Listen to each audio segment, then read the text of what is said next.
The US military says it's conducting fresh strikes on Iran. የኢራንና አሜሪካ ጦርነት ክርሻ Iran predictably responding with its own attacks. የኢራን መንግስት በሆርሙዝ ሰርጥ ላይ ቁጥጥር የማድረግ ሉዓላዊ መብት እንዳለው ይሞግታል። ይህን መብት ጥያቄ ውስጥ የሚከት የትኛውንም ድርጊት በቸልታ እንደማያልፍ ያስጠነቅቃል። ለዚያም ሲል ነው በሰርጡ ይቀዝፉ በነበሩ የንግድ መርከቦች ላይ ጥቃት የከፈተው። አሜሪካውያን ግን ጥቃቱ ከመብት ጋር የተያያዘ አይደለም ይላሉ። Here we go again. ለሰሜን አትላንቲክ ጦር ቃል ኪዳን ድርጅት ኔቶ የመሪዎች ጉባኤ ቱርክ አንካራ የቆዩት የአሜሪካ ፕሬዝዳንት ዶናልድ ትራምፕ የኢራንን መንግስት የሚዘውሩ ሰዎች አእምሮ ንክ ነው በማለት ተሳድበዋል። አምርረው እንደጠሏቸውም ነው የተናገሩት። እንደዚህ አይነት አባይ ፖለቲከኞች ጋር መወያየት ጊዜ ከማባከን ውጪ ጠብ የሚል በጎ ነገር እንደማያተርፍም ገልጸዋል። ለሁለት ወራት ይጸናል የተባለው የተኩስ አቁም የመግባቢያ ስምምነት ከእንግዲህ ዋጋ አይኖረውም ባይ ናቸው ትራምፕ። የአሜሪካ ጦር ኢራናውያን ከፈጸሙት ጥቃት በ20 እጥፍ የሚከብድ አጸፋን የሰጠው። የኢራን እስላማዊ አብዮት ዘብ ደግሞ ወደ ባህሬንና ኩዌት መተኮሱን መርጧል። የኢራን የውጭ ጉዳይ ሚኒስቴር ከአሜሪካ ጋር የተደረሰው የመግባቢያ ስምምነት በሁሉም ግንባር ተኩስ እንዲቆም ማዘዙን ይጠቅሳል። የሊባኖስ ሉዓላዊነትና የግዛት አንድነት እንዳይደፈርም ያሳስባል። ሌላው የተጣሰው ስምምነት ኢራን ነዳጅ በመሸጥ ገቢ እንድታገኝ የተሰጣት የ60 ቀናት ፈቃድ ነው። የአሜሪካ ግምጃ ቤት ከስምምነቱ ኢራን የምታተርፍበትን ብቸኛ ዕድል ከልክሏል ነው የተባለው። ከሳምንት በፊት የመግባቢያው ውል ከተፈረመ ወዲህ ያልተጠበቀ ግጭት ደጋግሞ ተከስቶ ነበር። የኢራን ጦር በአሜሪካ ባህር ኃይል ከለላ የኦማንን ዳርቻ ተከትለው የቀዘፉ መርከቦችን ለመመለስ ተኩሷል። ነገር ግን ያን ያክል ቁጣ አላስከተለም። የአሜሪካና የኢራንን መንግስታት ሳይታሰብ ፍጥጫ ውስጥ የከተታቸው በተፈራረሙት የመግባቢያ ሰነድ ላይ ያለውን 5ኛ አንቀጽ በተቃረነ መንገድ መተርጎማቸው ነው። አንቀጹ ኢራን በተቻላት መንገድ ሁሉ የንግድ መርከቦች ደህንነታቸው ተጠብቆ ለ60 ቀናት ምንም አይነት ክፍያ ሳይጠየቁ ከፋርስ ባህረ ሰላጤ ወደ ኦማን ባህር ወይም ከኦማን ባህር ወደ ፋርስ ባህረ ሰላጤ እንዲቀስፉ ነገሮችን ማመቻቸት እንደሚጠበቅባት ይገልጻል። የኢራን ባለስልጣናት በዚህ መነሻነት በሰርጡ የሚካሄደውን የመርከቦች እንቅስቃሴ የመቆጣጠር ስልጣን እንዳላቸው ያስረዳሉ። አሜሪካውያን ግን ኢራን በሰርጡ የሚተላለፉ መርከቦችን እንዳታስተጓጉል እንጂ የፈቃጅም ሆነ የከልካይነት መብት እንዳልተሰጣት ነው የሚከራከሩት። አንቀጹ የኢራን መንግስት ስለ ሰርጡ የወደፊት አስተዳደርና አገልግሎት ከተዋሳኝ ሀገራት ጋር እንዲደራደርም መብት ሰጥቷል። ነገር ግን ይህን ለመፈጸም ከኦማን ሹማምንት ጋር ተደራድሮ እዚህ ግባ የሚባል ውጤት አላመጣም። ለመሆኑ ኢራናውያን በኦማን የባህር ዳርቻ መርከቦች መቅዘፋቸውን ለምንድን ነው ያልወደዱት? አብዱ ሰመድ መሐመድ ዝርዝሩን አካፍላችኋለሁ። ፕሬዝዳንት ዶናልድ ትራምፕ ከዚህ በኋላ ተኩስ አቁም የሚባል ቀልድ አይኖርም በማለት ፎክረዋል። የኢራን መሪዎች ነሆለልና የማይታመኑ እንደሆኑም ገልጸዋል። አምርረው እንደጠሏቸውም ነው የተናገሩት። በኢራንና አሜሪካ ተደራዳሪዎች መካከል የሚካሄደው ውይይት ለጥቂት ቀናት በእንጥልጥል ነው የቆየው። ኢራናውያን ሟቹን ጠቅላይ መሪ አያቶላ አሊ ኻሜኒ ለመሰናበት ሳምንት የዘለቀ ለቅሶ ስለተቀመጡ ሌላ ፖለቲካዊ ጉዳይ አብዝተው መነካካት አልፈለጉም። የሟቹ አስከሬን አፈር ከቀመሰ በኋላ እንደሚቀጥል የታሰበውን ድርድር ግን ያገረሸው ግጭት አጠያያቂ አድርጎታል። ፕሬዝዳንት ትራምፕ እብድ ካሏቸው የኢራን ፖለቲከኞች ጋር መደራደር ጊዜ ማጥፋት እንደሚሆን ጠቅሰዋል። ነገር ግን ተዳፍኗል የሚል ቃል ፈጽሞ አልወጣቸውም። እንደውም አማካሪያቸው ስቲቭ ዊትኮፍና አማቻቸው ጃሬድ ኩሽነር መወያየት እንደሚፈቀድላቸው ነው ዶናልድ ትራምፕ ያረጋገጡት። ይሁንና ከአንገት በላይ መነጋገር ምን ፋይዳ ያመጣል? የኢራን ተደራዳሪ ልዑክ መሪ መሐመድ ባግር ጋሊባፍ የፋርስ ባህረ ሰላጤ የሀገራቸውን ደህንነት ፈተና ውስጥ የሚከት እንቅስቃሴ እንዲካሄድበት አንፈቅድም እያሉ ነው። የሰርጡን መግቢያ መውጫ ደጃፍ ኢራን ከኦማን ጋር ነው የምትዋሰነው። የራሷን ጠርዝ በአይነ ቁራኛ መጠበቅ አላቃታትም። ኦማንን ታከው የሚያልፉት ግን ያሳስባታል። የተደራዳሪው ልዑክ መሪ መሐመድ ባግር ጋሊባፍ የኦማን መንግስት ይዞታ በሆነው የባህር ቀጠና ኢራንን ለአደጋ የሚያጋልጥ ወታደራዊ ተግባር እንዳይፈጸምበት ዋስትና እንደሚፈልጉ አስታውቀዋል። ይህ ዋስትና የሚሟላው ደግሞ ኢራናውያን ተቆጣጣሪዎች ከኦማን አቻዎቻቸው ጋር በአንድነት ከተሰለፉ ነው። ይህም የኢራን መንግስት በኦማን ሉዓላዊ ግዛት ውስጥ ፍተሻ ያካሂዳል እንደማለት ነው። ሌላኛው ጉዳይ የኢራን ጦር ግዙፍ ወራሪ ኃይል እንዳይመጣበት ለመከላከል በባህር ውስጥ ፈንጂ ማጥመዱ ነው። በተለይም ለኦማን ቀረብ ያለው ቦታ አደገኛ ነው። የመግባቢያው ስምምነት ከተፈረመ ወዲህ የተቀበረውን ፈንጂ መልቀም ይዟል። አካባቢው እስኪጸዳ ድረስ ደግሞ መርከቦች ድርሽ እንዲሉ አይፈልግም። ሁለቱን ምክንያት መነሻ አድርጎ ነው የኢራን ጦር ጥቃት የከፈተው። የማርሻል ደሴቶች ሪካያት፣ የሳዑዲ አረቢያ ዌዲያንና የላይቤሪያ ቆጵሮስ ብልጽግና የተባሉ መርከቦች በኦማን ባህር ዳርቻ አቅራቢያ እየቀዘፉ እያለ በተወንጫፊ ተመተዋል። መርከቦቹ የደህንነት ስጋት የሌለበትን የኢራን ክልል እንዲጠቀሙ ታዘው አልተቀበሉም። የአሜሪካ ማዕከላዊ ወታደራዊ እዝ ወዲያው አጸፋ ሰጥቷል። ኢላማ ያደረገው ከ80 በላይ ይዞታዎችን ነው።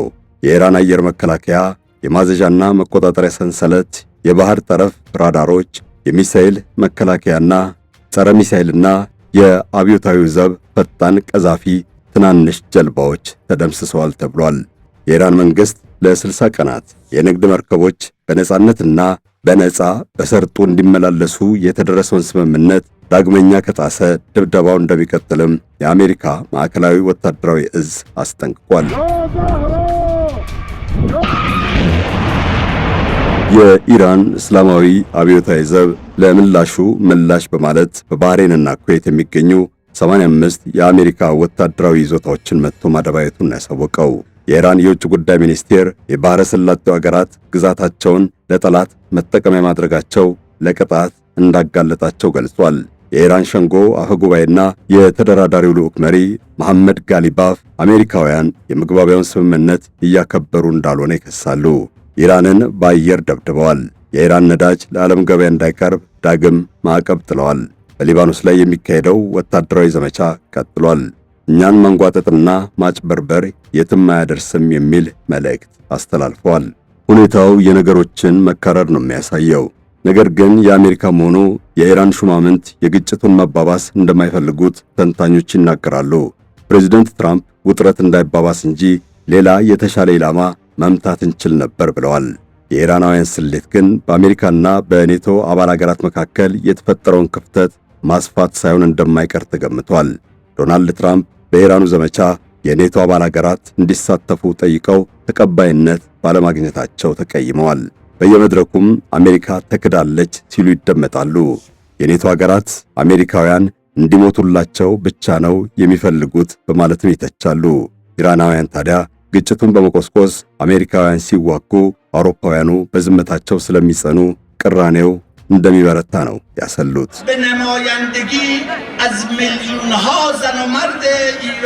የኢራን አያቶላዎች መንግስት ለአሜሪካም ለእስራኤልም ክፉ ጠላት ነው። ካልጠፋላቸው እፎይ እንደማይሉ ይታወቃል። የኢራን እስላማዊ አብዮት ልሂቃን ስልጣን እንደጨበጡ ነው ሁለቱን አገራት ለማጥፋት የፎከሩት። ነገር ግን ጥፋቱ ወደ ራሳቸው ያዘነበለ ነው የሚመስለው። በፋርስ ባህረ ሰላጤ ላይ የበላይነት ለመያዝ እንደ ኢራን ሁሉ ሳዑዲ አረቢያም ትሞክራለች። በዚህ ሁሉ መልክዓ ፖለቲካ ውስጥ ኢራን ባይተዋርነት ይሰማታል። መዘዙ ደግሞ የዛሬ 50 ዓመት ገደማ የተካሄደባት አብዮት እስላማዊ መንግስት ማንበሩ ነው። ይህ እስላማዊ መንግስት ከጥንስሱም ጸረ ምዕራባዊ ነው። ብሪታንያና አሜሪካ የኢራንን ነዳጅ ለመመዝበር የፈጸሙት ደባ ለጥላቻው ምክንያት መሆኑ አይዘነጋም። ከዛን ጊዜ ጀምሮ እስከ ዛሬም በተለይ የአሜሪካ ጥላቻ ኢራን ውስጥ በግልጽ ይንጸባረቃል። የአሜሪካና የእስራኤል መንግስታትም በጠላትነት ለፈረጀቻቸው ኢራን ተኝተው አያውቁም። የቅርብ ጊዜ ይነሳ ከተባለ የኢራን ሪፐብሊክ ዘብ ዋናው አዛዥ ጄኔራል ቃሲም ሱሌማኒ ኢራቅ ውስጥ በአሜሪካ ጦር ተገድለዋል። ቃሲም ሱሌማኒ በመካከለኛው ምስራቅም ሆነ በሌሎች አካባቢዎች የኢራንን ጥቅም ለማስጠበቅ የሚካሄደውን ወታደራዊና ዲፕሎማሲያዊ እንቅስቃሴ እስከ መምራት ደርሰዋል።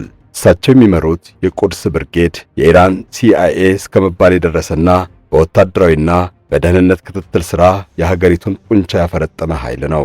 ጄኔራሉ ኢራን በተለያየ አካባቢ ጥቅሟን የምታስጠብቅባቸውን የፖለቲካ ሥራዎች በመከወን የተዋጣላቸው ነበሩ። አንድ ወቅት ላይ ግን የአሜሪካውን ፕሬዝዳንት ዶናልድ ትራምፕ በጠንካራ ቃላት ተቹ። ትራምፕ በትዊተር ገጹ በተደጋጋሚ ስለተከበሩት መሪያችን ቆሻሻ መልእክት ያስተላልፋል። ልክ እንደ ቡና ቤት አሳላፊ ወይም እንደ ቁማር ቤት አስተናባሪ ወራዳ ቃላትን በየጊዜው ይለጥፋል። እናንተ የኢራን ጠላቶች ስትተኙ ጭምር ሁሌም አጠገባችሁ እንዳለን አስቡት። ልትገምቱት ከምትችሉት በላይ ቅርባችሁ እንደሆነን በፍጹም አትርሱ። ኢራን የጀግኖች ሰማዕታት አገር ናት። ለእናንተ ለጠላቶቻችን ሁሌም ቢሆን ዝግጁ ነን በማለት መናገራቸው ከመካከለኛው ምስራቅ እስከ አሜሪካ ባሉ መሪዎች ላይ ጭምር ስጋት የፈጠረ የማስጠንቀቂያ መልእክት ነበር። የኢራኑ ቁድስ ብርጌድ ቀጥተኛ ጦርነት ከፍቷል በማለት አሜሪካውያን መወንጀል ቀጠሉ። ፕሬዝዳንት ትራምፕ ኢራቅ ውስጥ በኢራን እየተደገፉ ይንቀሳቀሳሉ ያሏቸው ታጣቂ ቡድኖች የጦር ሰፈር በአየር እንዲደበደብ አዘዙ። በዛው ሰዓት የኢራንን አብዮታዊ ዘብ ቁድስ ብርጌድ አዛዥ ቃሲም ሱሊማኒን ለመግደል የትራምፕ አስተዳደር መምከር ጀምሮ ነበር። በ2020 ሶስተኛው ቀን ሪፐር ድሮኖች ቀጠር ከሚገኘው የአሜሪካ ጦር ሰፈር ተነስተው ባህር ተሻግረው በኢራቅ ሰማይ ላይ አንዣበቡ። ሰማይ ላይ 1000 ኪሎ ሜትር ሲበሩ ቆይተው የቃሲም ሱሊማኒን ዱካ አገኙ። ቆፍጣናው የኢራን ወታደራዊ መኮንን ጀነራል ቃሲም ሱሊማኒ ኢራቅ እንደገቡ ነበር የአሜሪካ የደህንነት ሰዎች አይን ያረፈባቸው።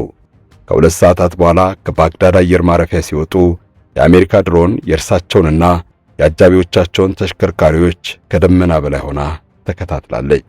የኢራቅን ጠቅላይ ሚኒስትር ለማግኘት እየተጓዙ የነበሩትን መኮንን የአሜሪካ የደህንነት ሰዎች በየብስም አልለቀቋቸውም።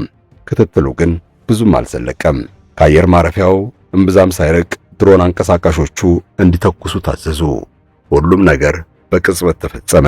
2 መኪኖች በድሮኑ ጥቃት ነደዱ። ታላቁ የጦር መኮንን ጀነራል ቃሲም ሱሊማኒና ሌሎች 9 ሰዎች ተገደሉ። የአሜሪካ ጦር ኃይል ጥቃቱን ወሳኝ እርምጃ እንደሆነ ገለጸ።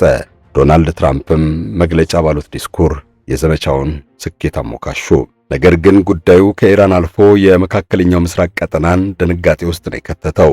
በቃሲም ሱሊማኒ ቀብር ላይ 1 ሚሊዮን ኢራናውያን ወጥተው በእንባ በቁጣና በእልህ ተሞልተው አሜሪካን ሲያወግዙ አሉ።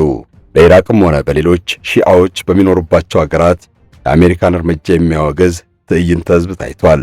ትልቁ ጥያቄ ግን ኢራን ምን አይነት የአጸፋ ምላሽ ትሰጣለች የሚለው ነበር። ኢራን ኢራቅ ውስጥ በሚገኙ 2 የአሜሪካ ጦር ሰፈሮች ላይ ባላስቲክ ሚሳኤል አስወንጭፋለች። ጠንካራና ምርጡ የጦር ስልት አዋቂ የሚባሉትን ቃሲም ሱሊማኒን በማጣታቸው ያደረባቸውን ቁጭት ይዘውት ቀሩ። ምዕራባውያን ለረጅም ዘመን በጣሉባት ማዕቀብና የፖለቲካ ጫና የተነሳ አቅሟ መዳከሙ ተደጋግሞ ታይቷል። እንደውም ሀገሪቱ ኢራን ባትሆን ኖሮ ማዕቀብና ጫናው ከሚታየውም በከፋ መጠን ሊያሽመደምዳት ይችል እንደነበር ይገመታል። የኢራን መሪዎች የፈለገ ያክል ድሮንና ሚሳኤል ቢኖራቸውም ከምዕራባውያኑና አጋሮቻቸው ጋር በቀጥታ ሳይሆን በእጅ አዙር መታኮስ እንደሚያዋጣቸው ያመኑ ይመስላል። ኢራን በታሪክና በቀደምት ስልጣኔ ከሆነ ኃያላኑን ሀገር ታስከነዳለች። ሆኖም መንግስታት በጠመንጃና ጥይት ጡንቻ በፈረጠሙበት በዚህ ዘመን የተጋፈጠችው ፉክክር ክፉ ነው። የኢራን የኒውክሌር መርሃ ግብርም ራስን የመጠበቂያ ቁልፍ ጋሻ ነው። የኢራን መንግስት መርሃ ግብሩ የሚካሄደው የኃይል ፍላጎትን ለመሸፈን መሆኑን ይገልጻል። ነገር ግን ውስጥ አዋቂ ምንጮች በመርሃ ግብሩ ምንም አይነት ኤሌክትሪክ እየመነጨ አለመሆኑን ይናገራሉ። ይልቁንም ዋና የሚባለው ንጥረ ነገር ዩራኒየም የሚብላላበት ደረጃ ቦምብ ከመቀመም ያነሰ አይደለም። የኢራን መንግስት ኒውክሌር ስለመታጠቁ አይታወቅም። መርሃ ግብሩ እስከ ቀጠለና እስከ ጎለበተ ደግሞ አንድ ቀን ራሱን ሊያስከብርበት ይችላል። የኢራን መንግስት የኒውክሌር ባለቤትነቱን ካረጋገጠ በማንም አይደፈርም። ይህንን መርሃ ግብር እንዲያቋርጥ ከፍተኛ ግፊት ሲደረግበት ቆይቷል።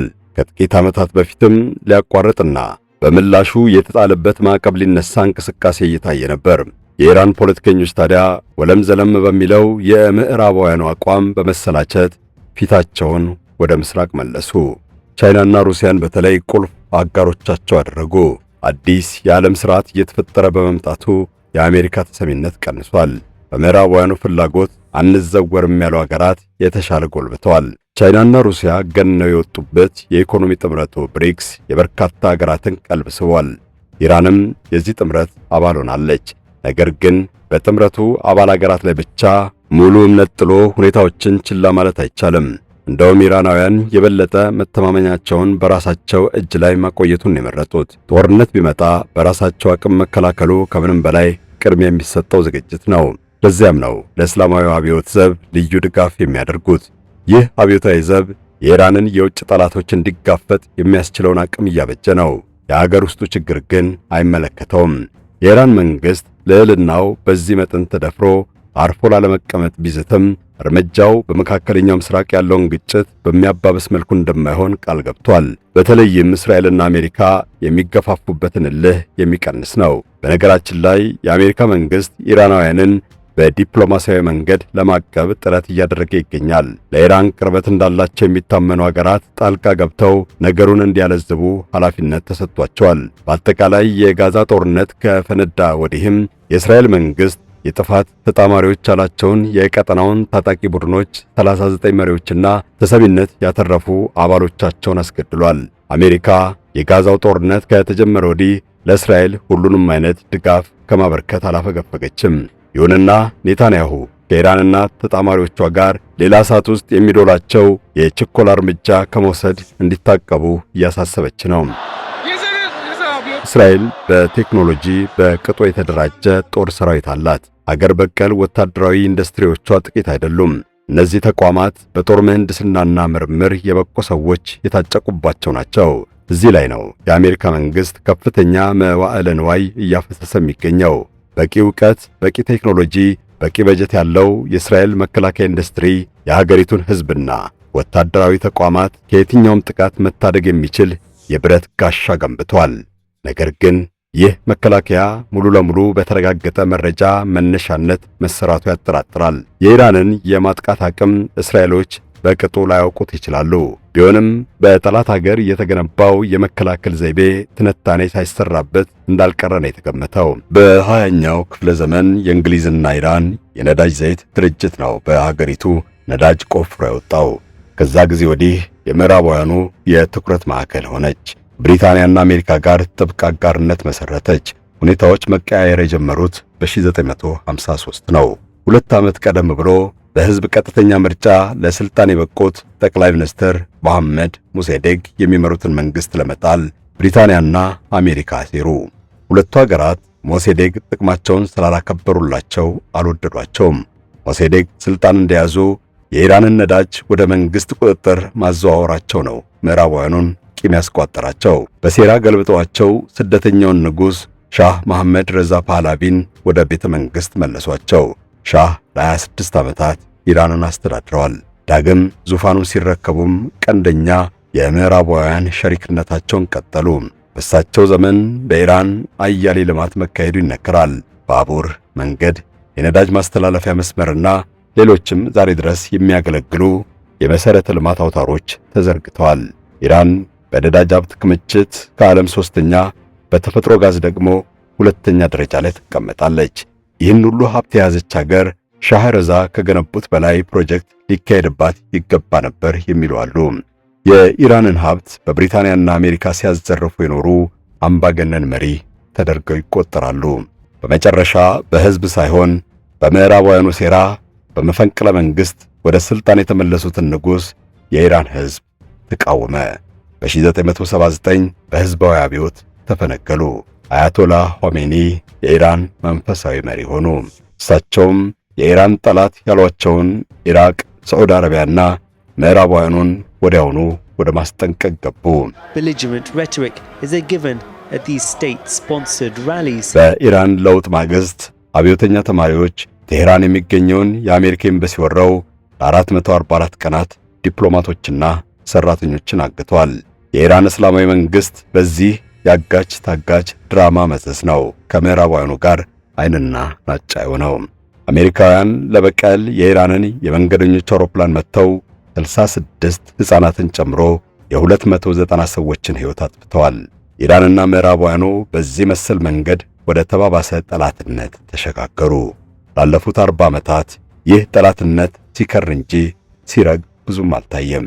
ምዕራባውያኑ ሀገራትና እስራኤል ኢራንን ለማዳከም በብዙ መንገድ ሞክረዋል። ለዘመናት የዘለቀው ዓለም አቀፍ የኢኮኖሚ ማዕቀብ ዛሬም ድረስ እግር ተወርች አስሯታል። የኢራን መንግስት ግን ቢያንስ መወራጨቱ አልቀረም። እንደ ወትሮ ሁሉ ዛሬም ያሰጋቸዋል።